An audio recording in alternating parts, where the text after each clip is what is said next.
Entebe kanseji ejenderiro kwera abariisa b'enjoki omuri Sheema okongera aha mutindo gw'omwuga gwabo hamwe n'okwongera entaasya y'omu maka gaabo. Of course nk'omuranga gwa Gavumenti twenda abantu beekurakurane beihwe obworo kandi tumanya obuguriisa bw'enjoki nabwo n'omuhanda gumwe omuntu kuruga obworo akabaasa kwebiisaho akabiisaho ebihumi nk'ebi twabahereye twagabira abariisa bitu b'enjoki buri 10 nchargamu 8 kuzahari 10 z'obwoki burikuhakura kandi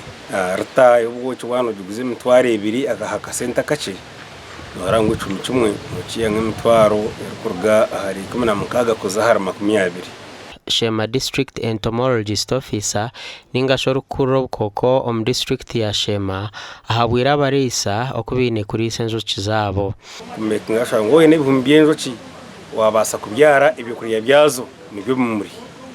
ubyare muri nk'ebyemitaho ubyare za kaliandra utwabyare bwa boto bashaba kubyara mu mbugo bwo kutambura korro ubyare nangwa na za avocado ubyare miyembe n'emicungwa ebikubasa kurete barabyo birungi kandi bakabasa kuhereza enjoki byo kurya rero zikabona kugira amani kandi zikahano ubwoci bwingi n'ibindi bikorwa ubihumi kongerwa bwoci. Abariisa basimire Gavumenti ahabu kubijuka kukira munonga district y'ite Sheema kumpika onko muriisa bakareba imirimo yanjye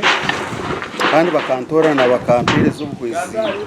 ubwo bihumi bishatu ibi bampireza Insima Gavumenti ya movement ibindi President Museveni na n'umuhingisa wanje bwana Rachel Madam ubundi ahabwo kutukunda ngashuku